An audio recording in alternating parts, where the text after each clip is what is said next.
Hindi pa tayo tapos at mukhang matagal pa to. Yes, usapang flood control project pa rin to dahil hindi tayo titigil hanggang may managot. Gaya ng mga gumawa ng substandard project na ito, tingnan natin. This is a joke. Dismayado at galit si DPWH Secretary Vince Dizon at Special Advisor and Investigator ng Independent Commission for Infrastructure, Baguio City Mayor Benjamin Magalong, nang makita ang flood control project sa mga bayan ng Bawang at Tubao sa La Union. Ang dinatnan nilang flood control project sa nasabing lugar kung hindi tinipid, substandard, nakatiwangwang o hindi matunton. Hindi yan tagusan, no? Props lang. Sabi ni Mayor Magalong, ang site na ito idedeklara bilang crime scene. We're going to declare this as a crime scene. Isa-secure namin to. Kung sakaling merong mag-intrude dito, kakasuhan din natin. Ano ang sinasabi ng batas tungkol dito? Ask me, ask Attorney Gabby.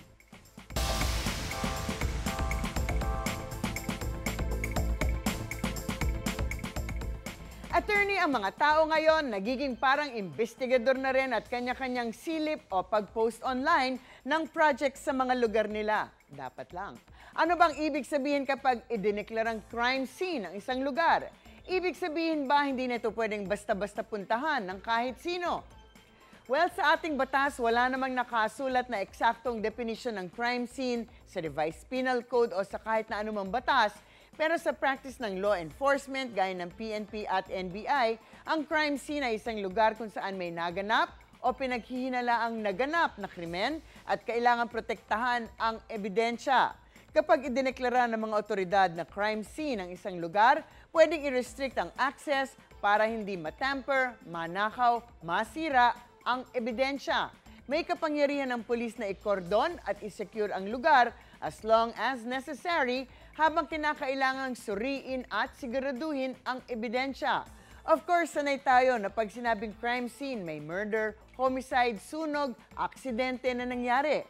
Pero kakaiba na biglang mga proyekto, semento at tubo ang isa-secure.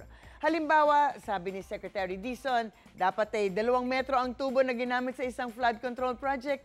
Wala man lang daw na isang talampakan. Yung ibang tubo, fake daw at nakaglue lamang sa lupa. So, kailangan papasukin ang mga expert, mga inhinyero, mga kukuha ng litrato o kung kukuha ng mga sample o specimen habang nandun pa. Baka biglang anurin ng tubig o ng baha o kaya nakawin ng mga may sala ay mawawala ang ebidensya, baka ma-dismiss lang ang kaso, kaya dapat ay gawin agad-agad na, ngayon na. So pag ginawang crime scene na isang lugar, definitely hindi pwedeng basta-basta pumasok ang kahit na sino, kasama na ang media o mga residente kung walang pahintulot. Kapag pinilit pumasok o makialam, pwede kayong maharap sa obstruction of justice sa ilalim ng PD 1829 o sa ilalim ng Revised Penal Code tungkol sa resistance at disobedience to a person in authority kung makipag-away pa kayo. Ang PNP o NBI ang siyang mga opisyal na magsasecure ng lugar. Para sa proteksyon ng ebidensya at investigasyon, bawal na yan, basta-basta papasukin. Intayin muna ang opisyal na aksyon ng mga investigador bago pumasok. Talagang nakakagalit, di po ba? At dapat nating suportahan ang mga pagsiguro at pagsugod ng mga kaso. Hindi tayo titigil. Ang mga usaping batas, bibigyan nating linaw para sa kapayapaan ng pag-iisip. Huwag magdalawang isip. Ask me. Ask Attorney Gabby. Wait! Huwag mo munang i-close! Mag-subscribe ka muna sa GMA Public Affairs YouTube channel para lagi kang una sa mga latest kwento at balita.